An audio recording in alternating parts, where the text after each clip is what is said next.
보셈의 거꾸로 현세변 현대 세계의 변화 11강 한 번에 끊지 못해서 이번 시간은 11-2강으로 진행을 하겠습니다.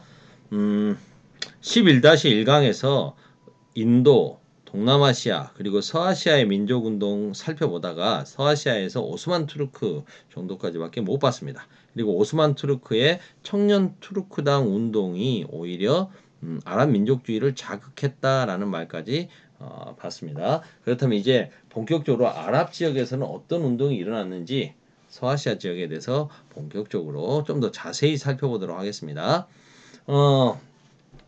18세기 이후에 그 오스만 제국이 쇠퇴하고 서구 열강들이 아랍 세계를 침략해 오죠. 이에 저항하는 아랍의 민족 운동이 일어나게 됩니다. 아라비아 반도 지도에서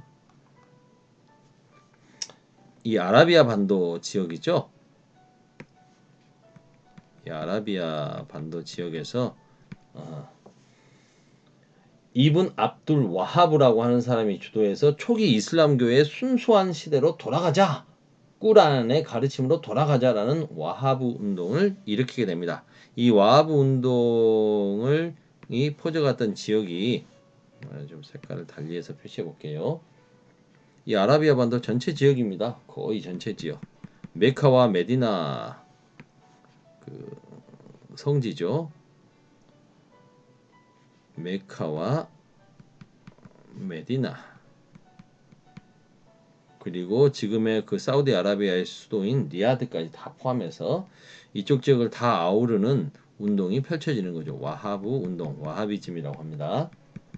이 운동이 이렇게 일어나게 되니까 드러나게 되고 이제 이 운동은 비록 종교 운동에서 시작됐지만 점차 오스만 제국에 저항하는 민족주의 운동으로 발전하게 됐고 결국 사우디아라비아를 세우게 되는 건국의 밑바탕이 되게 됩니다. 이란 지역, 페르시아 이쪽 지역이죠. 이쪽 지역. 여기가 이라크니까 이쪽 지역 좀 되겠네요. 이쪽. 색깔을 다른 색으로 해보자. 이쪽 지역.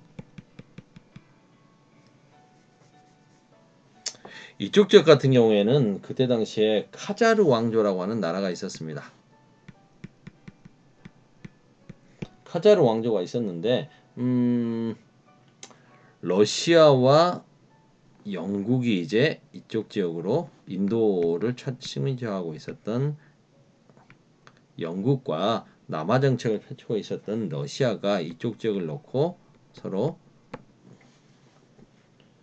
간섭과 경제적 침탈을 심하게 하고 있었던 거죠. 그래서 이란인들은 담배 불매운동, 담배 이권이 이제 영국에게 독점적으로 넘어가게 되자 재배와 판매에 대한 권한이 영국에게 독점적으로 넘어가게 되자 민족운동의 일환으로 담배 불매운동을 펼치기도 하고요. 영국에 저항을 하기도 합니다. 결국 담배 이권은 돌려받았지만 막대한 배상금을 영국에게 지불하게 되는 거죠. 이란 정부 같은 경우에는 재정이 부족해지니까 외국의 차관을 빌리게 되는데 이런 과정에서 경제는 점차 열강에게 예속되어 갑니다. 그래서 나름 입헌혁명도 하고 계획을 추진했지만 러시아와 영국의 간섭으로 실패하고 이란 북부는 러시아에 이란 남부는 영국 세력권으로 포함되게 되는 거죠. 이런 모습을 겪게 됐다. 지도로 설명하다 보니까 위에 본문 내용이 좀 더 소홀했네요. 본문으로 다시 돌아가 보겠습니다. 아까 담배를 통한 이권 수호 운동, 담배 불매 운동을 펼쳤다고 그랬죠. 불매 운동을 전개하기도 했다. 이집트는 오스만 제국의 이집트 총독이었던 무함마드 알리라고 하는 사람이 독자적으로 이제 군대도 키우고 개혁을 추진합니다. 그래서 나폴레옹이 이집트로 쳐들어오자 오스만 제국과 함께 프랑스군을 격퇴를 합니다. 그러면서 이제 이집트에 대한 통치권을 확실하게 위임받죠. 그는 이집트를 통치하게 되면서 더욱더 군대를 강화하고 산업을 육성하고 나름 이렇게 개혁을 추진합니다. 그리고 이제 그리스가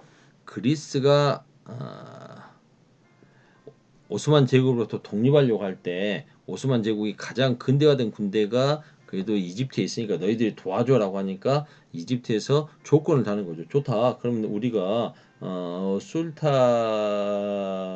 오스만 제국의 술탄이 그리스의 독립을 막기 위해서 나의 군대를 이집트 군대를 동원해 달라고 하면 도와줄 테니까 사실상 이집트는 우리 자치할 수 있도록 허락해 달라. 사실상 독립국의 지위를 갖게 해달라는 거죠. 결국 그래서 자치권을 획득했습니다. 그래서 이제 사실상 독립한 거나 마찬가지죠. 근데 이제 경제 성장을 위해서 철도도 넣고 수에즈 운하도 넣고 하다 보니까 돈을 많이 빚지게 되는 거죠. 그래서 결국 운하의 이권을 영국에게 넘겨주게 됩니다.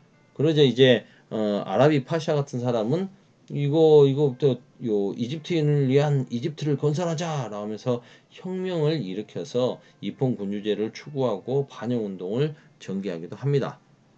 결국 영국군의 진압으로 실패하긴 했지만 이러한 게 이집트의 독립운동이었습니다. 민족운동이었습니다. 아라비 파샤. 아프리카. 아프리카는 이거 지도를 놓고 그려야 되나요? 아프리카의 여러 나라들 여기 있는 것만 간단하게 언급하고 넘어가겠습니다. 아프리카 북부 지방의 알제리 프랑스에 맞서서 30여 년간 저항 운동을 펼쳤고요.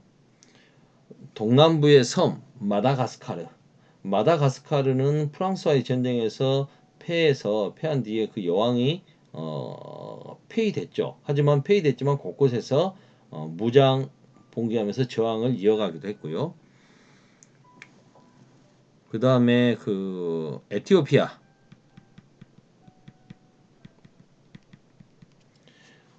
에티오피아는 이탈리아의 침략을 막아냈습니다. 그러면서 이제 물론 여기에는 이제 다른 열강들 이탈리아를 견제하려고 하는 다른 열강들의 좀 무기 지원도 있었지만 결국 아프리카 국가로서 제국지 열강의 침략을 막아냈다는데 의미가 있을 수 있겠죠.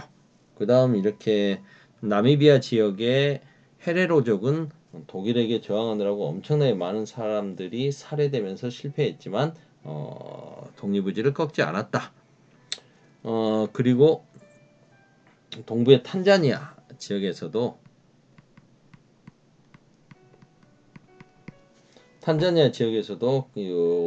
독일이 강압적인 식민 정책을 펼치자 여기에 맞서서 민족운동을 일으켰죠.